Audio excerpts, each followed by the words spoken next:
All right, let's begin. Morning, everybody. I'm Ron McCulloch, the FTIR product manager at AMP Cherokee. I like to begin with some introductions just to get a sense of who's here and who I'm talking to and why. So I've been in air for about 30 years, stack testing for about 20, and in and out of molecular spectroscopy since the late 80s. So tell me who you are. I'm Jeff. ECU.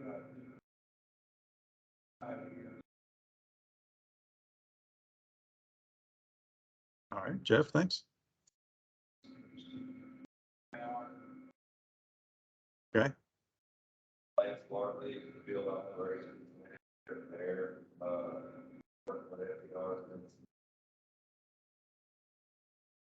There's exactly 13 years ago.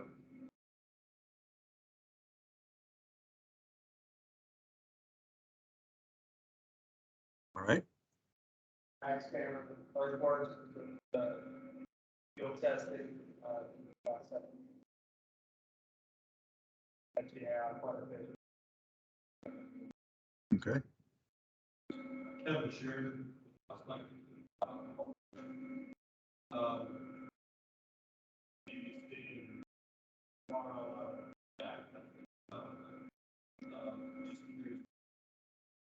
Okay, that's a good scope. You've got a regulator, an industry guy, and two testers. That for a comparatively small audience, that's a nice cross section. Let me also pass around the sign-in sheet here.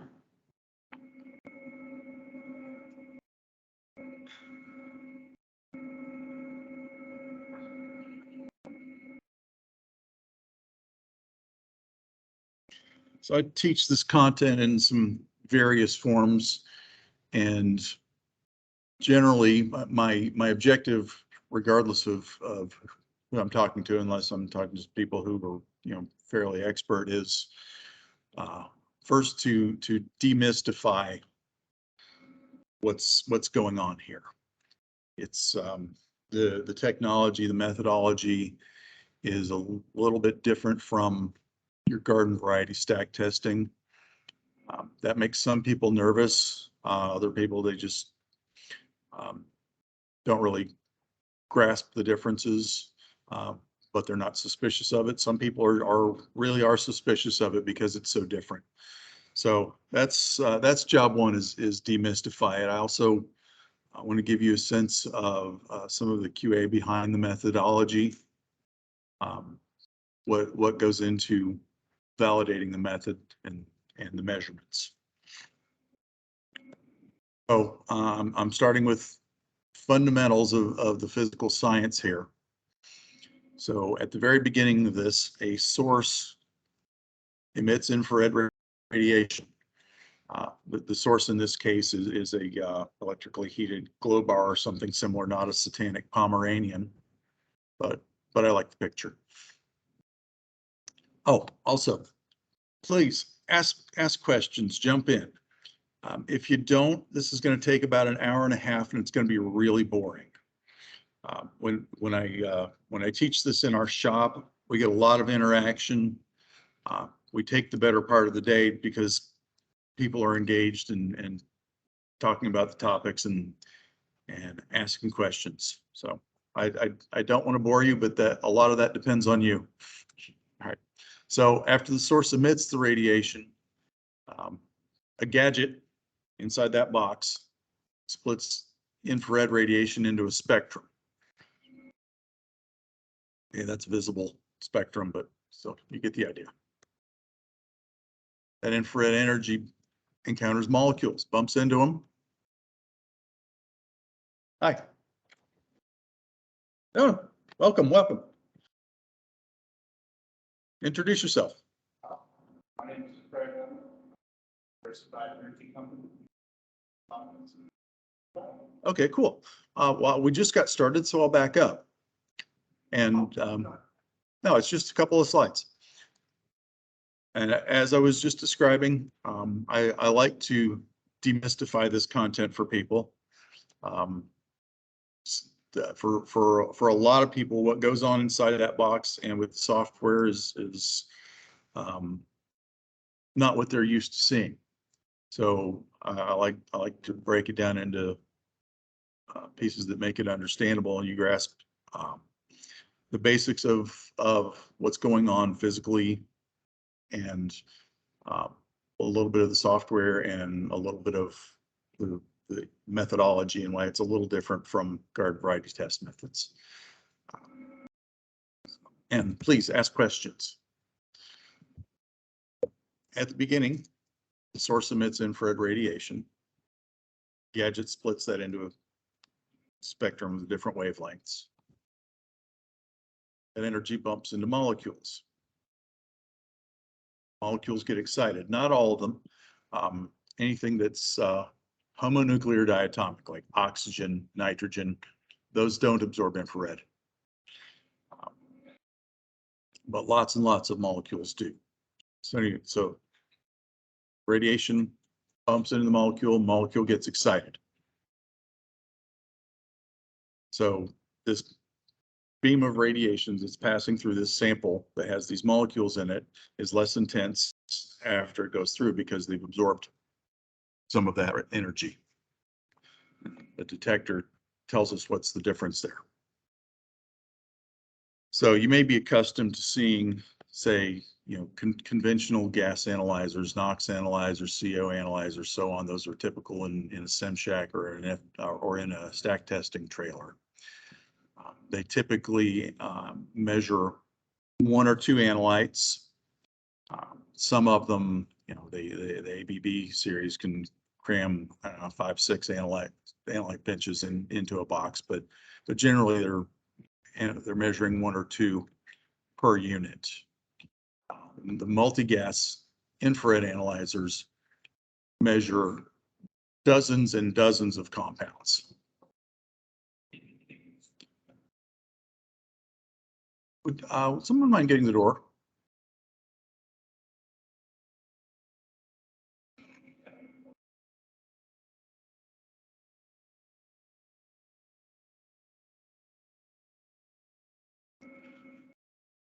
Thank you. Also, there's a sign-in sheet here when you get a second. So with the conventional analyzers, when you're stack testing, there's a daily direct calibration to the analyzer, an initial bias check that goes up through the sample line and probe. And then between runs, there's a drift or bias check, gas all the way up to the probe. And as I said, generally there's one analyte per analyzer. There are clauses in the EPA methods, specifically 7E, that the other methods point back to, that talk about matrix interference or analyte interference, really not so much matrix. So the analyzers have to be qualified using known potential interference. So, how is a NOx analyzer going to respond to these other analytes? And there are limits on how much interference they can introduce to the measurement. But you never can really know with great specificity what's interfering with what. And it's a bit of a blunt instrument, those checks. I mean, they're valid, but they're not as nice and surgical as with FTIR, with an infrared spectrum. So with method 320 and its cousin methods, you have some daily system checks. So direct gas, which is super quick check, and we'll demonstrate that later.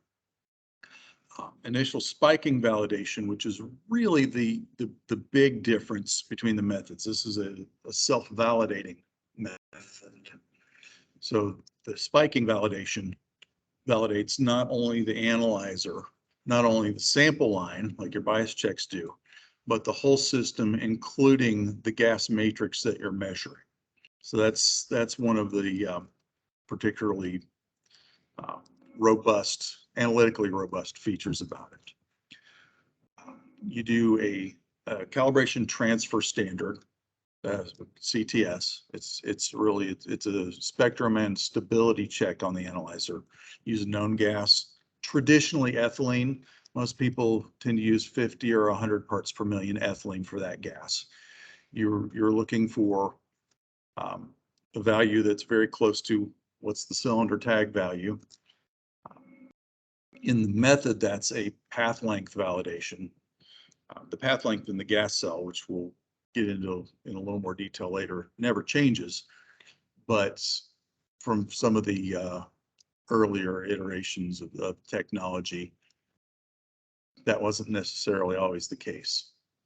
So you were validating that with this known gas. Now it's more a matter of showing instrument stability, showing a valid spectrum for that species. A lot of the QA that's required in the method is software driven, so that's very nice. And there are no daily calibrations. And that's the part that kind of puzzles a lot of people. How can I possibly rely on a concentration measurement from this if I haven't calibrated it? Reason is Beer's law. This works on first principles. And dissect that just a little bit. It's not root Beer's law. It's also not smoke and mirrors. As I was describing to one state regulator who called it smoke and mirrors, I said, well, there are quite a few mirrors in there, but if there's smoke, you're really doing it wrong. So here's law. Again, first principles. Absorption. So the difference between the incoming signal and the outgoing signal is a function of absorptivity. That's the tendency of this molecule to absorb the radiation. Path length, how long is it traveling through this sample, and concentration.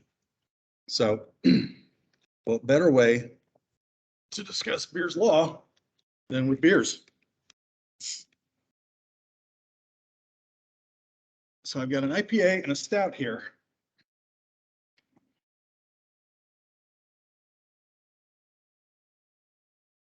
And once the foam clears, stout's going to take a minute.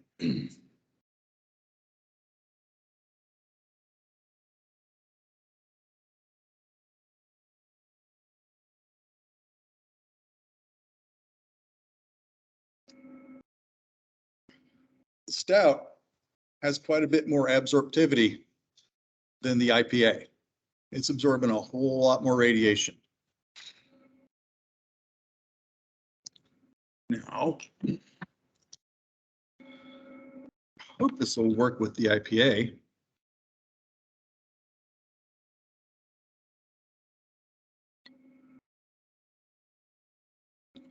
Don't know if you can really see it. So you've got a longer path length in this cup. So I don't know how much darker that looks to you. It looks darker to me because the light's encountering, as it travels through that cup, it's encountering more beer molecules. Now, forgive me for this horrible offense. I'm about to water down some beer. Concentration goes down, the absorption goes down. So now it looks lighter.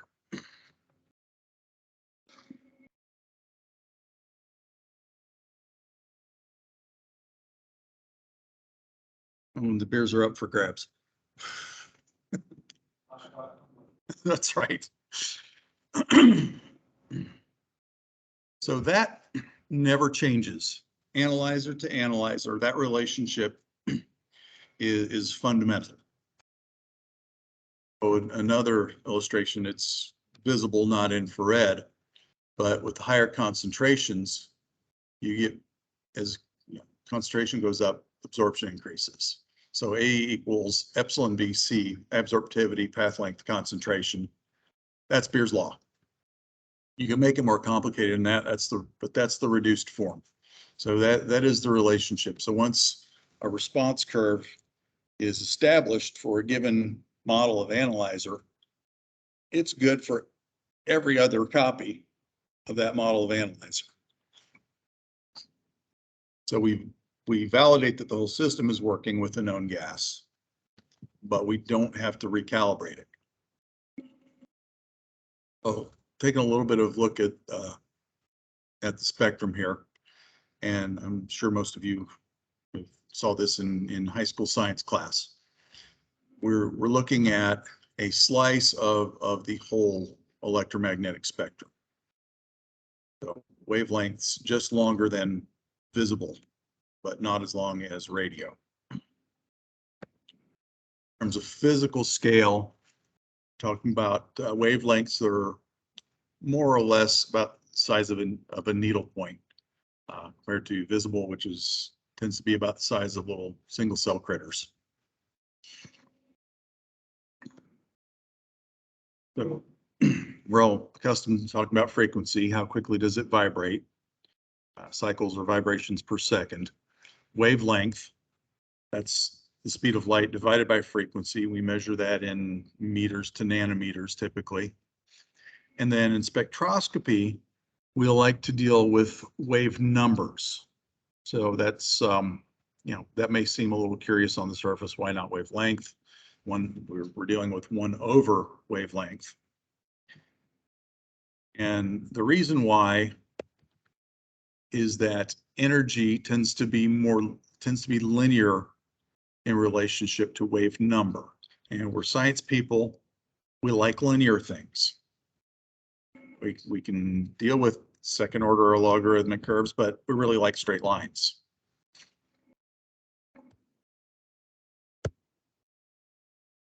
So again, molecules absorbing. Microwave radiation tends to make molecules spin.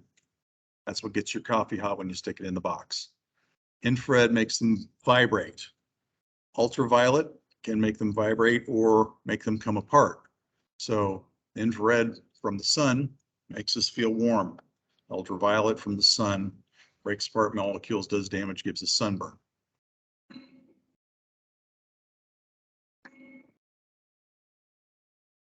So this infrared energy, as it's bumping into these molecules, makes them do something like the Carlton dance. Quick poll. Who's familiar with the Carlton dance? Okay, good. It's a little culturally a little far out, but it seems to keep popping up. So my physical chemistry professor used to do the molecule dance for us. So, all right, I'm a methane molecule. I'm carbon, depending on what kind of radiation I can vibrate a number of stretch. I can do this stretch. That.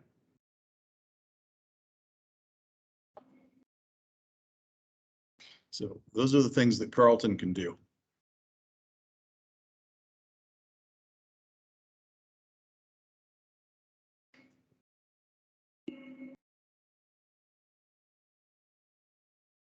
Oh, now turn off the laser pointer, turn on the video. Here we go. Yeah, molecules doing the Carlton dance. And those different kinds of vibration can show up in different ways on the infrared spectrum.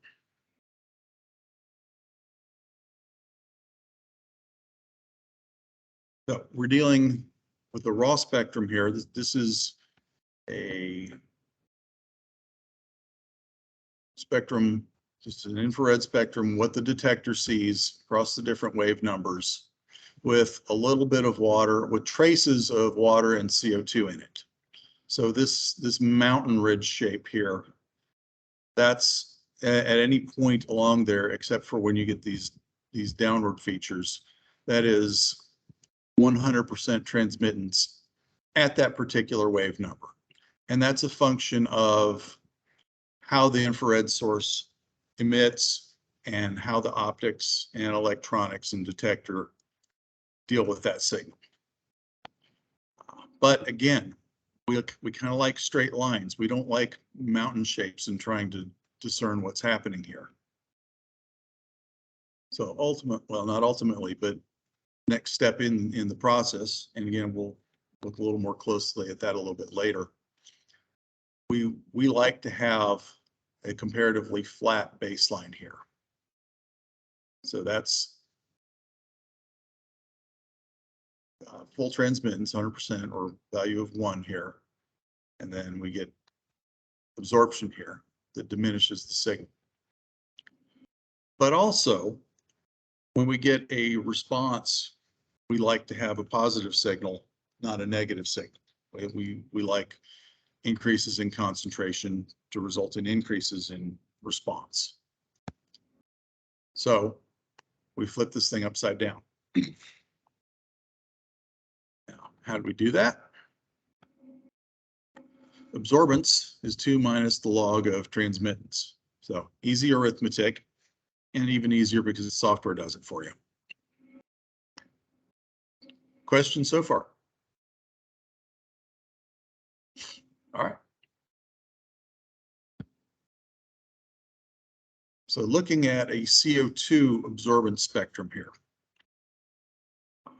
This wide view doesn't show us a lot of features, but we're going to look at this central absorption region here, the strongest one. Take a closer look, zoom in, and you see some very distinct features in a distinct pattern. So that is a fingerprint region for CO2. So that it absorbs in this pattern at these wave numbers is how we know unequivocally that it is this analyte. This is CO2. And these individual absorbance bands have to do with the subatomic physics of how it's absorbing the energy in quantum states. We don't really care about that so much on the user end. We care about a match of a correct fingerprint shape, if you will, and a lack of interference, which we'll talk about some more. So let's look at another part of the CO2 spectrum here. And you get kind of a similar fingerprint region. Smaller molecules tend to have these very distinct patterns with lots of individual bands. Bigger molecules get a little more complex in how they absorb. So looking at several analytes here: nitric oxide, nitrogen dioxide, HCl, formaldehyde, ammonia, and ubiquitous water. So what do we notice? What do you notice about these spectra?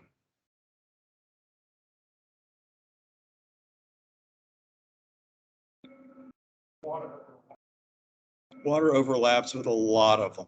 Water overlaps with almost everything.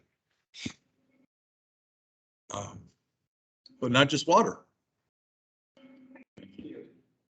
So CO2 is another very broad absorber. Between the two of those, you can overlap with almost everything. But other analytes, formaldehyde and NO, their regions overlap. HCl, formaldehyde, they overlap. So we have to deal with that. So let's zoom in here on formaldehyde and water. You look a little closer and okay, they don't completely overlap. Zoom in some more. But we start to see some places where one absorbs and not the other. So those are the places that we're looking for, in this case, formaldehyde. These are the places where we're looking for that spectrum. In this region here, I'm not looking there because water absorbs there. This region here, I'm not looking there. They both absorb. There's no use in looking in those places. This is also where the spectral resolution of the analyzer gets very important. Even closer zoom see a nice place here where I can see formaldehyde without having to look at water or only having just a trace of water interfering in the signal. This comes from a half wave number resolution. So that's those are some very fine slices. This is a one wave number analyzer, which is still very good resolution. Let's take a look at ammonia. Zoom in some. Start to see some distinct features. Zoom in some more. Now I like to use this portion here of the ammonia spectrum to just show the detail that you can see in the spectrum. The actual analytical region tends to be over here, closer to 1100. Again, because other things tend to absorb right in this, but this is such a nice distinct pattern. It's very easy to see that if you match this, it's ammonia. So I talked about the response curve before, which you establish that for a given analyzer. So this is a calibration curve, a response curve for water. And, well, but Ron, you said Beer's law was linear. Well, the Beer's law relationship is linear. The relationship between the infrared source and the optics and the electronics is not always perfectly linear. Also, as you get into higher concentration ranges, things can get more complicated too.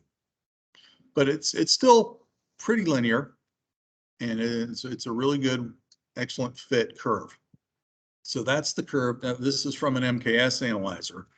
So that curve for water is applicable to any MKS MG2030 analyzer. The Max, they had to develop their own curves because they have different set of optics and electronics and so on. Now, unlike the water spectrum that we were looking at just a little bit ago, this is not a very complex looking spectrum. So here on the lower right, this is the whole water infrared spectrum. And as you saw before, it absorbs just all over the place. Also, you've got lots of regions here where the signal is saturated. Water can't absorb any more infrared at those wave numbers than it already has. So we don't want to try to quantify it there. We want to try to quantify it like somewhere down here where the response is not so strong. So that's what this is. This is the actual analytical region that the analyzer uses for water. So it can measure well up into high decades % water because the response is not so overwhelming as some of these other regions.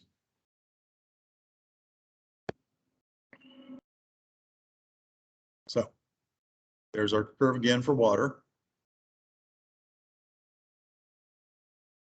We talked about Beer's law, and I kind of jumped ahead and talked about these calibrations being transferable. So again, once that curve's established for a given analyte, for a given model analyzer, it's good for all of them.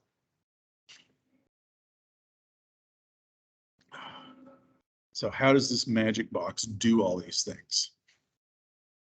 Well, the heart of it is an interferometer, and it uses constructive and destructive wave interference. So again, going back to at least my high school science class. Hi.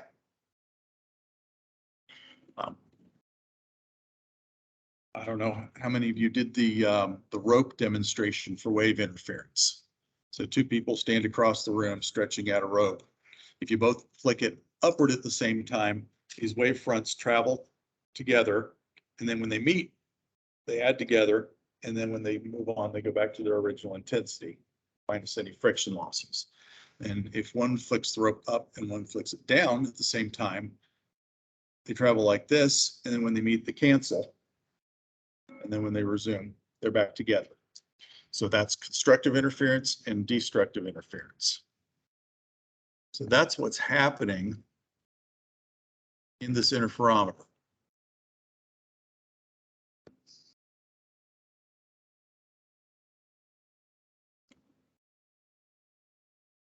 So we have an infrared source.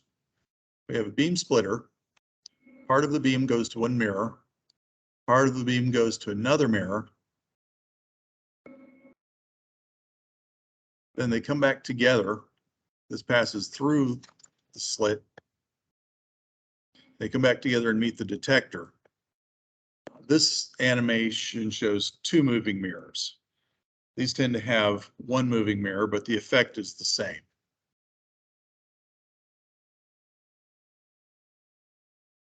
The light goes to the mirrors, combines.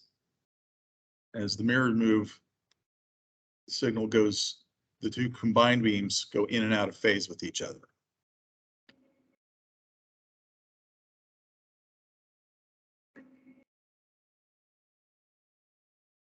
They come back together. Right there, they're out of phase, so the detector doesn't see anything. They've canceled each other. As the mirrors move and change the length of that light path, they go in and out of phase. So when they're in phase, the detector lights up. Out of phase, no signal.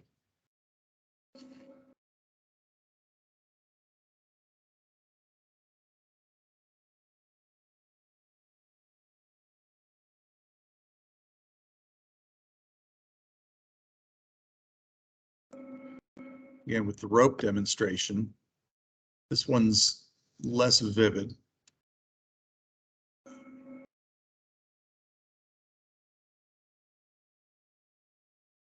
Single wave just travels back and forth.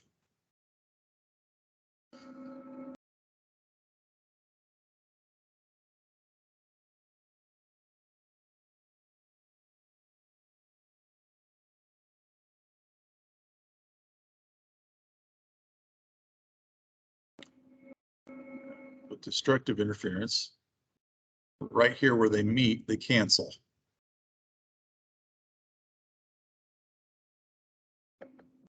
Right around there where they meet, they cancel. Constructive interference, but they meet right about there, they amplify.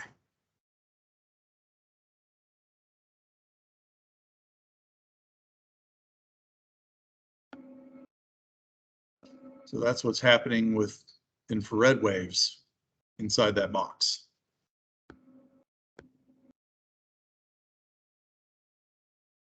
And the signal looks something like this. So right here in the center burst is where you have the constructive interference. On the MKS software, it looks like this. And where in terms of where on this graph that hits matters for the software. But this doesn't give us any information that we can discern. We can't tell what compounds are there, what concentrations. Our eyes can't interpret this very well. This has information about the entire infrared spectrum on every point along this graph. So we've got to transform this. We want it transformed into the spectrum that we know and love. We've got water bands here and here.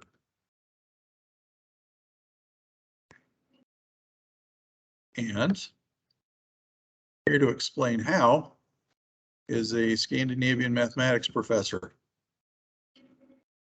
I hope we have sound. Fourier transform is named after the mathematician Joseph Fourier, who introduced or discovered the Fourier transform while seeking for solutions for the heat equation back in the early 19th century.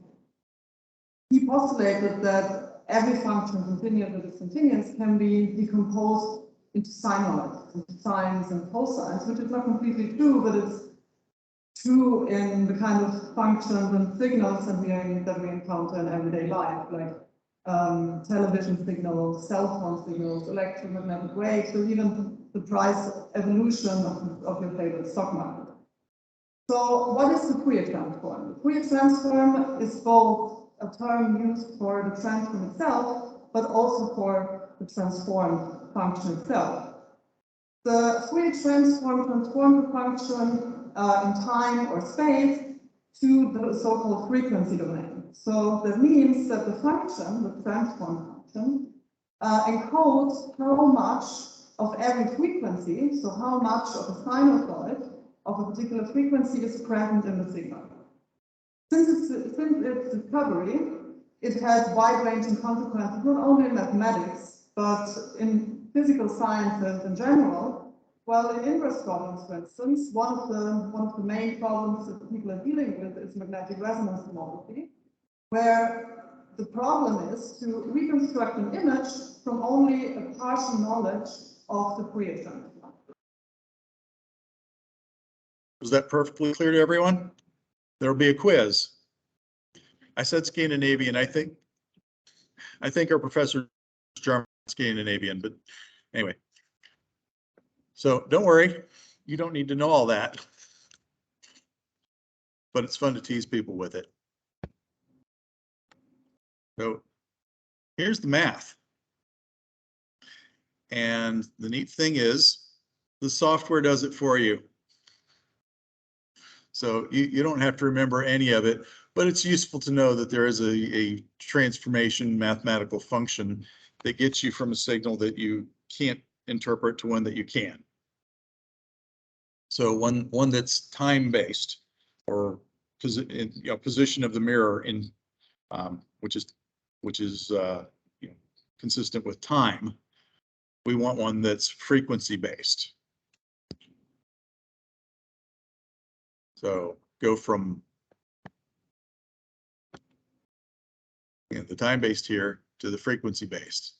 Oh, we have this absorption at this frequency, or in our case, wave number. This I can interpret, this I can't. So the analog to the Fourier transform is like a smoothie decoder. You pour your strawberry orange banana or your orange banana smoothie into this device, and it discerns how much banana and how much orange and how much milk and how much water and how much ice you have in your smoothie. But it tells you what are the parts in there. So we go from this interferogram that we saw to single beam spectrum to our flattened out baseline spectrum, and then ultimately flip that over. So we're looking at concentration against absorbance and not transmittance. One important feature here that I hinted at, and we'll take a break here just right after this. You saw the very clean spectrum that I showed you before. It's got some water, some CO2, because you can't fully get rid of the water in any circumstance. There are going to be traces of water, and it's such a powerful absorber that this is probably parts per trillion that you're seeing here. You're just always going to see some water. In this case, we've got a little bit of CO2 as well. So that's a zero spectrum essentially. That would have been taken with probably high purity nitrogen. Whereas down here, we've got a sample spectrum with actual analytes in it. So what we do is we subtract, or the software subtracts the baseline, the background, from the sample to get us this spectrum with a flatter baseline that we can deal with and interpret more easily. So single beam, cross spectrum. Ultimately, we're looking for something like this. So absorbance against wave number. Now we can interpret that, compare it with a reference spectrum, fingerprint, if you will, of the analyte, and discern a concentration based on the intensity of their absorbance. So let's take a break. Let's come back at 1:30.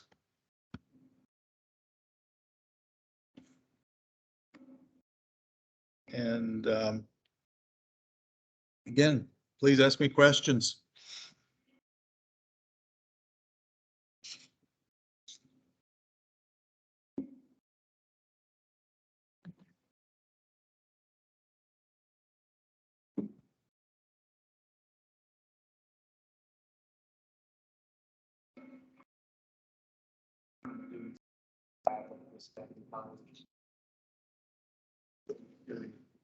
One substance. Right. I got every single one. Uh-huh. So I'm glad it was. Yeah, it's in an organic chemistry lab, we used to have to run infrared spectra on our product to check for impurities. Yep. Just so I don't get too far lost Uh-huh. today. You are shining infrared onto the molecules or through the molecules? Yes, The molecules aren't. Like, when I saw the picture of the animal, I was like, well, it's giving off infrared. right, You're using infrared, passing it through the gas. correct. Okay. Yes, we're passing it through the sample Just and wanna- and- making sure I'm on board. you're on track. And we will revisit any topics you like. So far, so good. Okay, good. As long as I wasn't. Just want to make sure.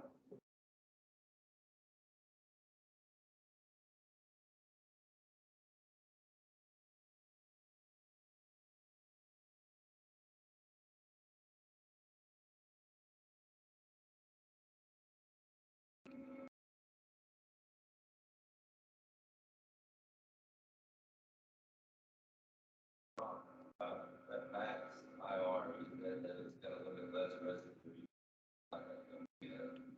Yeah, it's a one wave number. But so Yeah, so does that affect like the smallest number of where I think UPS would be up like you have an EPPB or something? Like you have a number called. generally speaking, this is more sensitive than MKS. And I mean, I'm a fan of both platforms, mechanically and physically and software. This is more sensitive and it's got some options that you can really drill down into some very low detection. That they were talking about with the modular detector and all, we swapped out. Yeah. Yeah, it's and we can we'll delve into that as much as you want to talk about it. We're going to do some hands-on with this in the afternoon. So I actually I'm going to show you guys a few things and I want you to, toy around with it and get, try stuff. Yeah. I'm already liking the see what's more. No, there is no liquid nitrogen with this. I neglect during introductions to introduce Joe, the stack tester. So he's going to help with the demonstrations in our plant here. Now, we do have some OSHA issues. He's not wearing safety glasses and the rail height is just, not at all safe. But we'll use what's inside here to make some ammonia measurements. All right. Let's resume. All right. So from our raw interferogram to our infrared transmitting space spectrum to our nice flattened out baseline absorbance spectrum, this is where we're trying to get. we talked about the function of a background spectrum. So again, taking a good background is absolutely fundamental to collecting good data. So here in the green, we've got a nice, clean, very dry nitrogen background. And then in the purple, or whatever you like to call that color, is a sample with ammonia and some water. So that the difference between those is, again, what gives you that flattened out spectrum. So let's talk about the guts. We talked about the interferometer. So parts, we talked about the infrared source, the Satanic Pomeranian. I showed you the animation of the interferometer. A laser, which is very important. The laser is what tells the system where the moving mirror is at all times. That's what gives you that time-based interferogram signal. There's a gas cell that the sample passes through, several mirrors as we discussed, windows in the gas cell, more mirrors, a detector, and a bunch of electronics. So for an MKS analyzer, you've got your heated inlet here. So the sample comes in through a bulkhead, through a preheater, goes into the heated gas cell, comes out of the gas cell. This white box underneath the gas cell is the interferometer, or modulator, sometimes we call it. So the infrared source is right here, is right under this cover. So infrared source goes in, one mirror is stationary, one mirror moves. Signal comes out of the interferometer, hits a mirror, hits a couple more mirrors, goes into a window in the gas cell, bounces back and forth in this gas cell between two mirrors until it's 5.11 meters, comes out of another window, hits a couple more mirrors, goes to the detector. The optics box is where the detector lives. You either would have in this model either a thermoelectrically cooled detector or a liquid nitrogen dewar that contains the detector. And over at our table that's in the outside hall, we've got it's a shell. It's a demo case of an MKS analyzer and a liquid nitrogen autofill system. That's a convenience that we developed so that people can operate their analyzers unattended for a long period of time and not have to keep coming back in and filling up the liquid nitrogen. As we discussed, this one doesn't need liquid nitrogen in any of its configurations. So that's really neat. And it's very sensitive. That's one of the things sometimes you lose with a thermoelectrically cooled detector. You can lose some resolution, you can lose some sensitivity. Not over here. So the max IR looks similar. You got your spectrometer, your gas cell, mirror on each end, and the detector. So talking about the gas cell, that's where the sample goes. You've got a mirror, you've got a window here and a window here. So this is a window that gets the signal out of the modulator. Light bounces back and forth a bunch of times, goes out this other window, makes its way to the detector. So that's the preheater and gas cell assembly taken out of the analyzer. That's the gas cell with the mirrors taken off. So these are finely machined gold over nickel substrate mirror. So very, very optically clean, very minimal optical losses. So the schematic, again, signal comes out of the modulator, hits the mirrors, goes through the gas cell, bounces between mirrors, makes its way to the detector.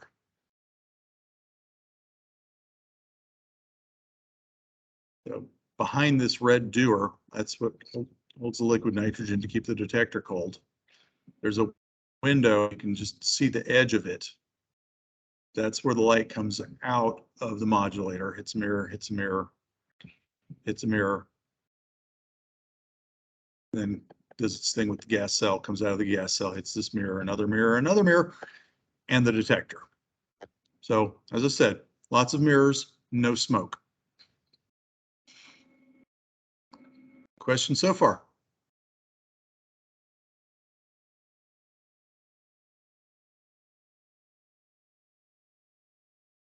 All right. So we talked a little about resolution. Let's talk some more about that. You'll remember this graph, all the different analytes. And you'll remember that and that, or we zoomed in, look at formaldehyde and water, and find places where the two don't overlap substantially, and that's where you measure. So that would be a place where you measure your formaldehyde. One of many. So more conceptually, we go from low resolution to high resolution. So depending on your device and depending on what you're using the device to measure, you may need higher resolution. You may not need the very high resolution. But if you need it and you have low resolution, you're going to run into problems. So we look at, again, another conceptual view. I'm sure that's a reference spectrum for a real analyte, but what it looks like with high resolution in the red and low resolution in the blue. If you need to see between these features, you just can't with the low resolution. So it can make it difficult to discern interfering species. So we're talking about detectors. Liquid nitrogen cooled MCT, mercury cadmium telluride, is the classical FTIR detector. Pretty sensitive, captures the full range of the infrared spectrum. Typically half a wave number to 2 wave number resolution with those detectors. Thermoelectrically cooled MCT tends to be a little bit lower resolution. I think the MCT for this is maybe a 2 wave number, which again, that's not bad. If you're keeping, half a wave number to 2 wave numbers, you have pretty good resolution for most animal lights. Thermoelectrically cooled detectors also tend to give you a smaller slice of the whole infrared spectrum. Now, if you're not looking for the lower wave numbers, it doesn't matter. If you are, well, then that gets to be important. And then you have an uncooled DTGS detector, what's in here, and at the top of my head, I don't recall what DTGS means, but it works on a slightly different physical principle from the MCT detectors. And it doesn't have to be cooled. So that's a really neat, it has high sensitivity and doesn't have to be cooled. So kind of a pipe dream. So we look at, again, the liquid nitrogen cooled gives you a whole from 500 to 5,000 wave numbers. Thermoelectrically cooled detectors tend to cut off at around 1,000 or some of them 2,000 wave numbers. So if you have one that's cut off at 2,000, if you want to measure nitric oxide, you're stuck with this little feature here, which is right in the middle of a lot of water and is not a very strong absorbing region. Same with NO2. Formaldehyde, you have some choices over here, but they're not as good as this region. So it depends on your application. One's not intrinsically better than the other. Depends on what you're trying to do. We talk about validation spiking. That involves a tracer, and we'll get into that in more detail. But typically the tracer is sulfur hexafluoride because it's very inert and you're generally not going to find it in your source gas. Well, that absorbs down here. So a thermoelectrically cooled detector isn't going to be any good to you if you're trying to use SF6 as a tracer. You have other choices. There are other species that are available. But that's just a limitation that a tester needs to know about. There's your SF6. Just above 900 wave numbers. A very strong absorber. It's a lovely species for a tracer. But if you can't see it, it's not much good to you. All right, signal to noise ratio is another really important thing to consider. That's really at the heart of your sensitivity. Noise just destroys your sensitivity. Broadly speaking, signal to noise is proportional to the square root of your averaging time. So if you average more scans, you're going to get better signal to noise ratio. There are practical limits that surround more the electronics than anything else. A rule of thumb is 5 times greater averaging time gives you about half the detection limit of. So 10 seconds going to be about double the detection limit of 50 seconds. Somewhere over a minute that you run into some diminishing returns. 5-minute averaging is not going to give you twice the sensitivity of 1 minute, but it'll give you a little more.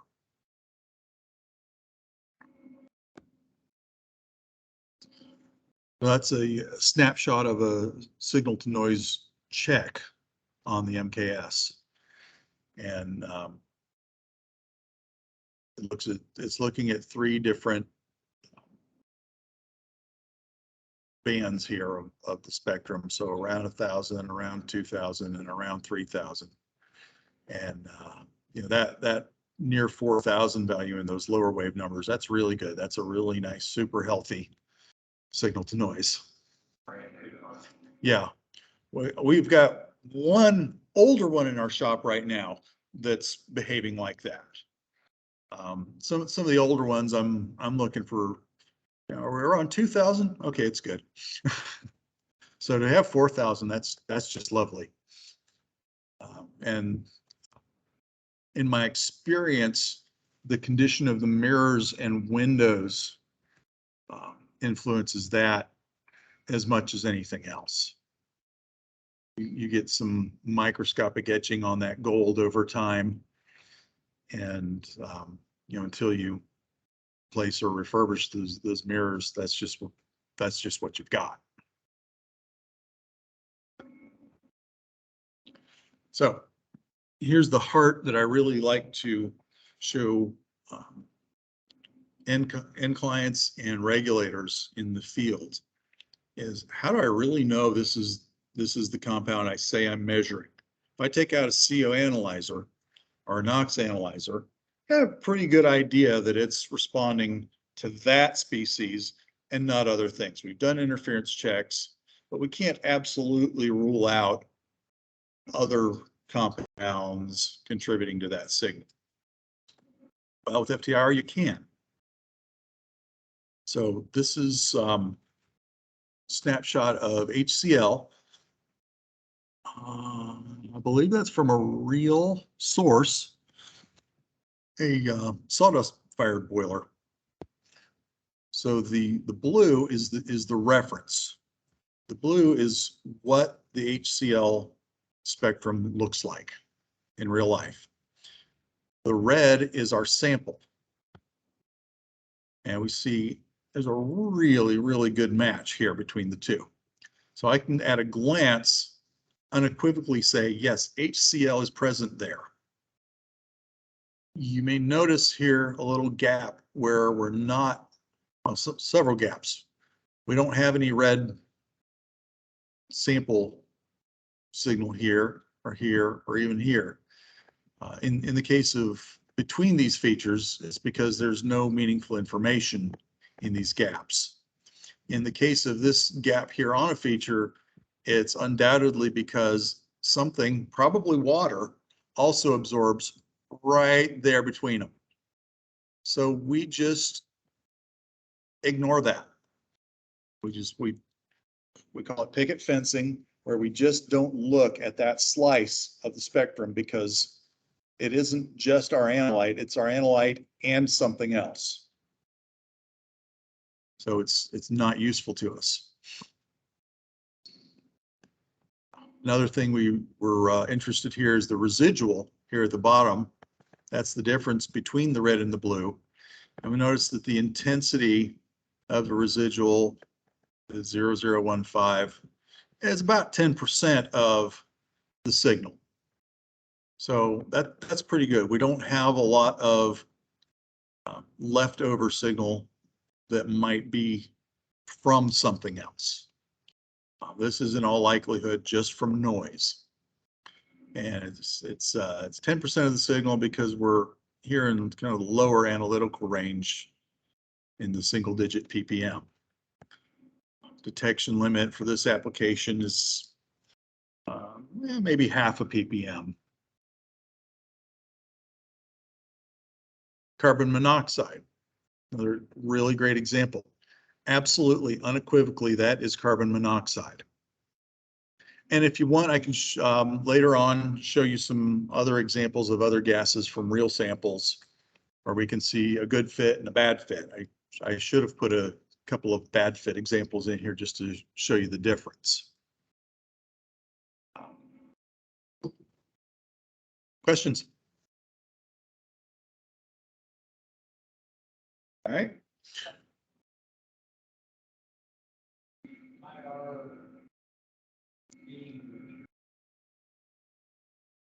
So you've got the infrared source. It's just an electrically heated element.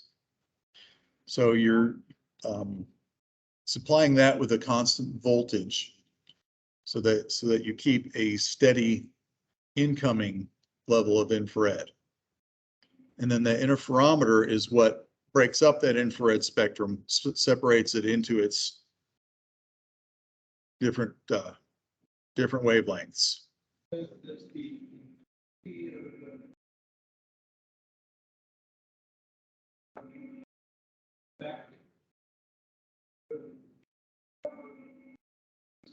Change the voltage supplying that infrared source. That will change. And that it would not affect the analytes, but it would affect your sensitivity. So that's something you're kind of analyzing back field. But it's one of the things about checking is voltage to that source. Or checking the health of that source.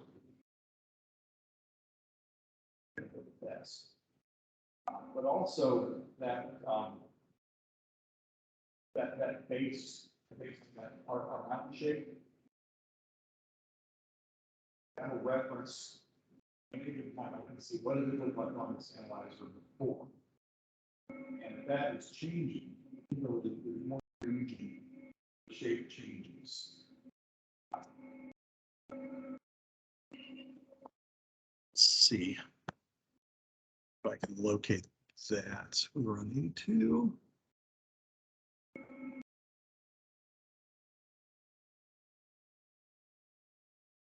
Okay, so right in here, see this little dip right around 1,000 wave numbers.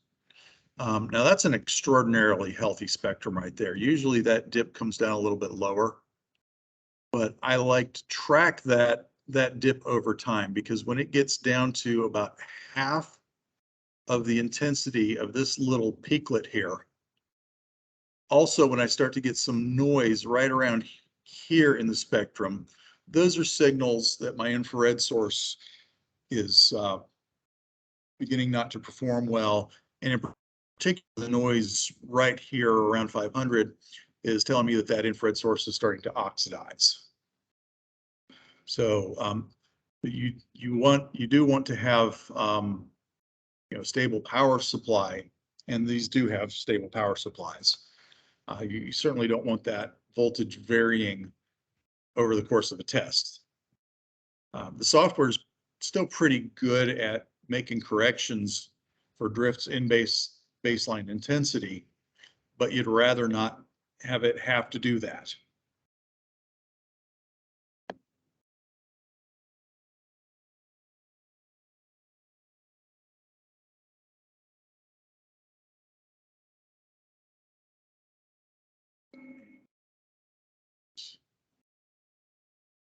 So now we're getting into some of the particulars of the EPA and ASTM methods. Talked about, I showed you a little bit of example of validation just in matching the spectrum. Do they look good? Do they match up? Are there other things happening in that spectrum that look different from the reference? And there are degrees of, what steps you take to do that. In those cases with the HCl and the CO, there's no particular need to go in and try to subtract interference because you see it's already a very high quality match. There are manual validation steps you can take, and I'll show you some of that. Where you can take your automatically quantified value, go in and manually pull out your water, your CO2, other analytes that you know or think are there. And then from that, look at the difference in the value of your analyte. And is it similar to what the software told you before? So that's important. If it's not, then you need to go look for other things that are interfering and maybe requantify. We talked about the calibration transfer standard, typically ethylene. That's essentially a system check. And validation spiking. Validation spiking really is the heart of the self-validating methods. Maybe familiar with self-validating Nicasse methods, where you run parallel trains and spike one and don't spike the other. This is similar theme to that, but in this case, we're spiking dynamically. Also, the method method calls for various other validation statistics. The minimum analyte uncertainty is a big one. Fractional measurement uncertainty, these minimum detectable concentrations that have equations that the method specifies. This comes from a piece of add-on software that just calculates them for you. You don't have to set up your workbook and do the math. It does the math. Current version of this software doesn't do this. The next iteration will. This does some other neat things though. So Caltransfer standard, again, typically, traditionally 50 or 100 parts per million ethylene. It doesn't have to be ethylene. It just has to be a known gas standard. I recently used 100 ppm ammonia cylinder that I had on hand because my ethylene was empty, and my gas supplier, I ordered it in November and they still haven't got me a replacement. So sometimes you use what you've got. I've used carbon monoxide as a Caltransfer standard many times. The method doesn't say use ethylene. That's kind of it's the cultural norm. It's a good analyte to use. It's very easy to measure and identify, and it's very inert. So you run the Caltransfer standard. According to the method, you introduce it directly to the analyzer. A lot of people will then also run it up the sample line to the probe and do another check with that. And you should. It's a good practice, because if they don't match within a few percent, you have a problem. I once easily detected a leak in the sample line that way. It was just a loose connection, but and that's usually what it is in the case if you're using ethylene. But the only reason you're not going to get it all back is you have a leak somewhere. But it's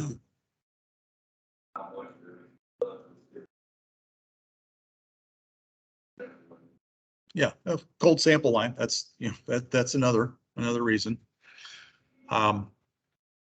So you analyze that before and after each test run, and the average, the individual measurements, typically 4 of them, 0, 1, 2, and 3.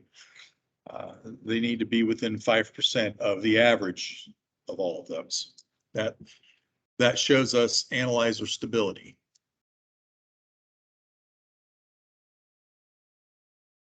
And validation, I think, awfully important. And as an agency guy, that's something you want to pay close attention to, that people are doing their validation spiking.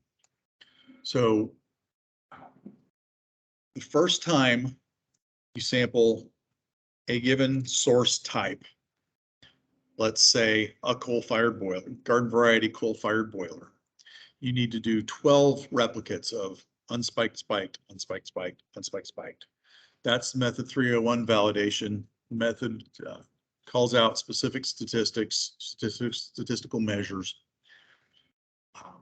After that, every time you go back and test that same kind of source, you have to do 3 replicates.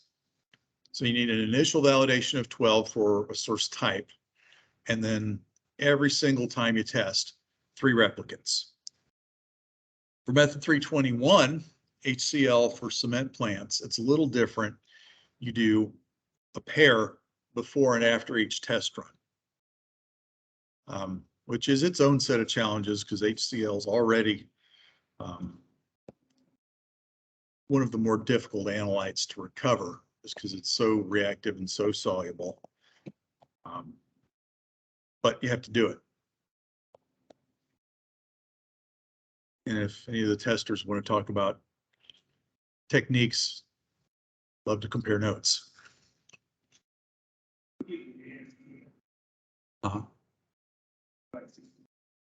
Right. Ours just says you have to do.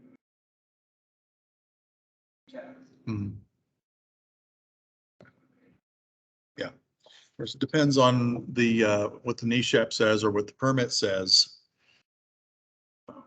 Yeah. Okay. So yeah, I mean, if the NESHAP for on cement, for example, calls for 321, well, you have to use 321.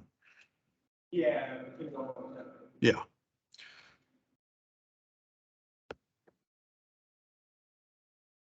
So again, validation spiking, really, it evaluates the entire system. The analyzer, the sample transport system, which is your heated line, your pumps, filters, probe, and the sample gas itself of the matrix. So it's a whole system validation, which is something you don't get from method 7E, method 3A, and so on. Methods do allow for surrogate spiking species. So let's say I'm spiking, let's say I'm sampling for a variety of aldehydes. It's perfectly amenable to using formaldehyde as a surrogate for all those other aldehydes. Again, talking to a regulator now. I've bumped into a couple of situations where an agency will just accept that someone's going to use methanol as a surrogate for formaldehyde. Methanol is a terrible surrogate for formaldehyde. Methanol is very easy to recover. Formaldehyde is more difficult to recover. You want to use formaldehyde as a surrogate for methanol? Go ahead, I don't care. The method does say that the compounds shall be chemically similar. Some of the other language in the method is a little fuzzy. It makes it sound like you can use anything as a surrogate for anything else, but then language elsewhere in the method says, no, you can use something, you can use a compound as a surrogate for something that's less soluble or less reactive. And that makes good sense. You can use a more challenging compound as a surrogate for a less challenging compound, sure. That's valid.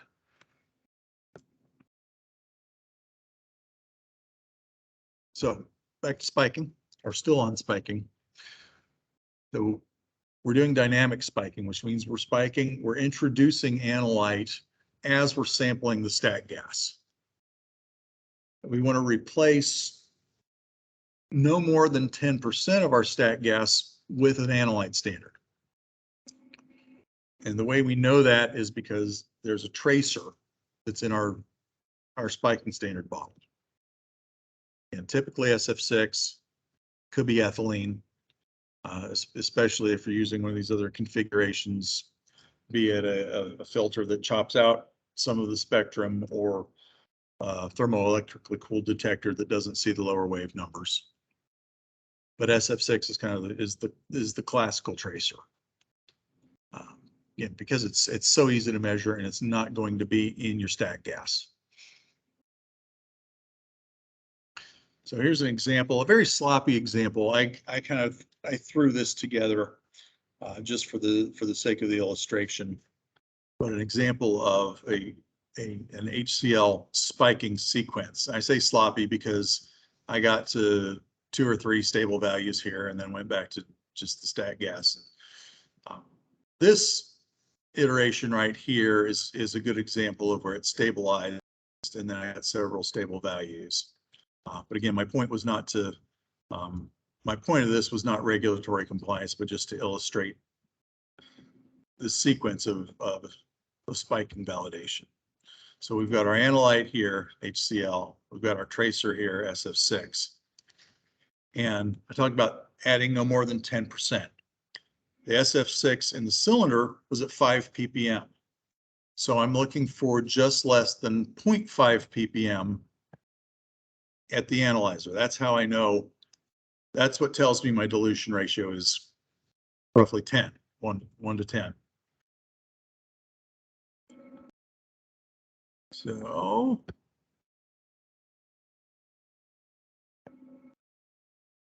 here's what it looks like sped up. Because these are about, each data point's about a 15-second interval on that exercise.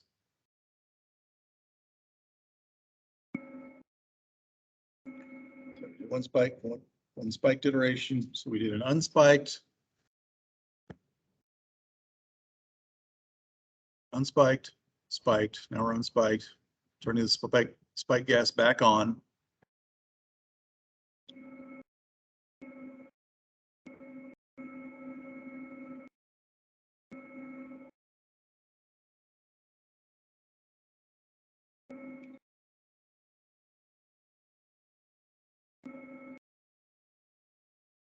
Just let you watch this sequence.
Before you ran it, slide, with the bottle with the that, like, the full bottle of red, verified line, I believe. It's getting with this. Yes, the dilution ratio and expected concentration calculations are based on direct analysis, direct from the bottle to the analyzer. Sometimes people like to assume that it's the tag value of the cylinder, and that's not the case. It is the direct analysis value. And for a lot of analytes, your direct analysis value is going to be very much like the tag value. For some analytes, it just isn't. Formaldehyde in particular. Formaldehyde is known to polymerize inside a gas cylinder. So, and about the highest they can blend it is 30 ppm. So I have had a new 30 ppm formaldehyde gas cylinder and analyzed it a month later, and it was 28. The certificate on a formaldehyde cylinder is good for 6 months because it's just known to be unstable. I've analyzed one at 5 months, and my 30 ppm standard was measuring 20. It's just a known reaction that happens inside there. So certain analytes, you can't count on the tag value because they're just not stable. HCl is another one that's is tricky in a lot of ways. The regulator itself can influence your HCl concentration coming out. I can use two different gas regulators on an HCl cylinder and get two different concentrations on the analyzer. I had one that I was getting an absurdly low HCl concentration on a fairly new gas cylinder. I didn't open up, I took the stem off the regulator, noticed some oxidation on the little frit that was right there on the pressure side, pulled the frit out, put the stem back on, quick response, stable, close to the cylinder value. So yeah, the method says use the direct analysis value, and there are physical and chemical factors with a couple analytes in particular that will influence what's coming out. So that's an important thing to understand. Most analytes, you want it to be in that 5% window. I read like the ASTM order method, when you're spiking gas, I notice it doesn't really tell you where it has to be, it just says whatever direct value off the bottom. Right. Unlike your CTS, it's 5% of the bottom. Say, within 5% bottom, but the spiking gas. I haven't done it. Read it a bunch, but I can't find percentage value of the bottle. Yeah, I'm not that familiar with the ASTM standard. Method 320 is silent on the matter. It ASTM silent. But then you're basing all your findings off of what.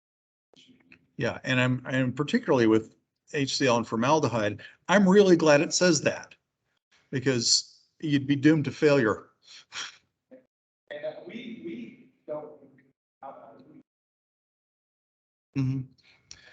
That's an okay surrogate for formaldehyde. It's just a more stable. Right, but it's not the best practice. I mean, the point of using formaldehyde to spike for formaldehyde is that formaldehyde is a challenging analyte. So you generally don't want to use a less soluble, less reactive species. I think on our end, it's more stability in the bottle. Right. Trying and expiration dates and trying to, because much as we test, it's like that right now. You get a bottle, like to manufacture a bottle and then have it. 4 to 6 months. And I mean, they're both aldehydes. So, I mean, you've got some chemical similarity there. It's not, I won't say, no, don't do that. I'm just saying formaldehyde for formaldehyde is best practice. Methanol for formaldehyde, I just can't get behind that. And Allow to about, I'm already have to look at about, instead of a scout, they're like 3,000.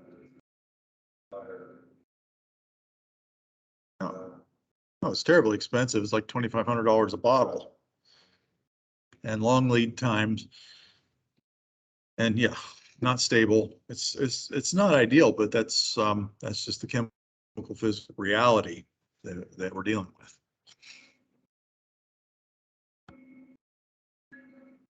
So we just did that.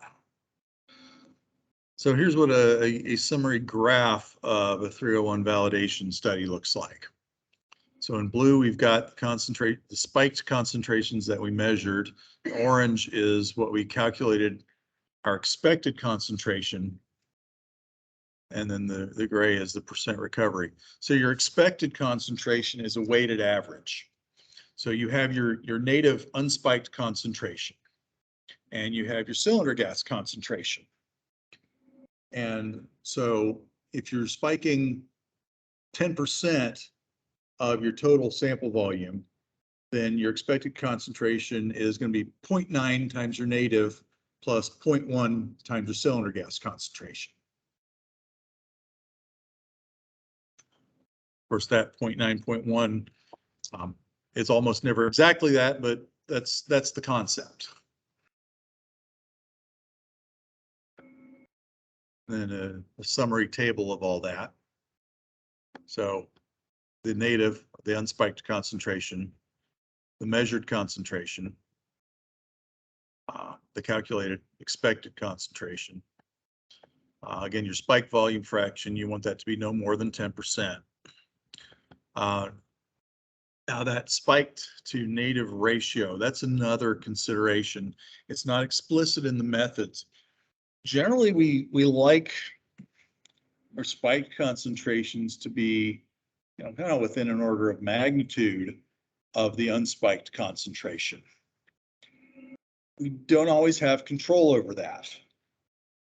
There are commercial limitations of availability of the gases. There's not knowing what your analyte concentration is going to be until you're there measuring it. So we do our best with a lot of our spiking standards. We take them out at 100 ppm. Because that's kind of a good bracket for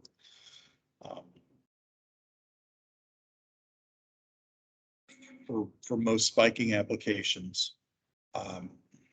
But let's say what you're measuring is half a ppm. Well, you're spiking at 10%. You're taking your half a ppm and turning it into 10 ppm. Well, I mean that's not a great spike to unspiked ratio in terms of magnitude, but that's just a limitation you're dealing with. And you can dial back your spiking rate a little bit and improve that. But there you go. There are limitations. Let's say, I can only get up to 30 ppm of formaldehyde in a gas cylinder. It won't blend any higher than that and have any kind of stability. You can't get a 50 ppm formaldehyde cylinder, to my knowledge. So let's say some places, a badly functioning biofilter, let's say it's got 50 ppm. Well, I've got 30 in my cylinder. Now I'm spiking with something that's lower concentration than my sample. The math works the same. It's not an ideal situation at all, but that's what I've got. That's just, there's no physical chemical way to overcome that situation. So those are just things to be alert to and limitations to be aware of. So that scenario would actually be the loop. Yes, That's acceptable.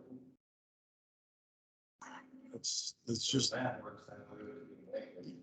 yeah, So I that's mean, what it's recovery, 30 plus or minus. Right? yeah, your average of your spike recovery needs to be, so this measured to calculated column here, that needs to be between 0.7 and 1.3, 70 to 130% spike recovery. Very similar to 8260, you know, water methods for your matrix spike. So yeah, spiking with a lower concentration, not ideal. Same math either way. It's a weighted average.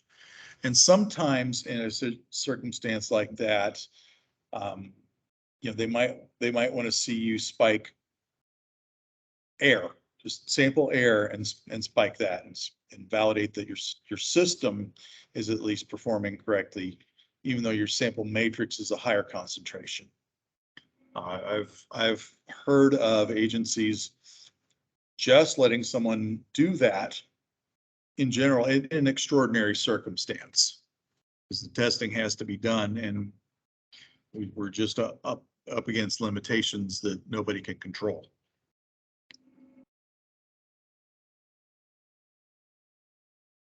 The method 301, the 12 replicates validation calls for some statistical calculations. This is just an example summary thereof.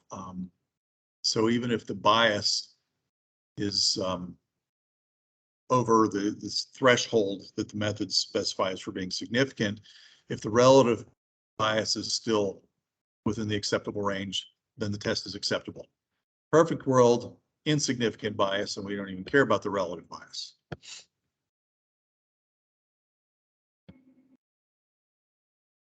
All right, so we're going on 10:30 here. This is a good time for a break. I am going to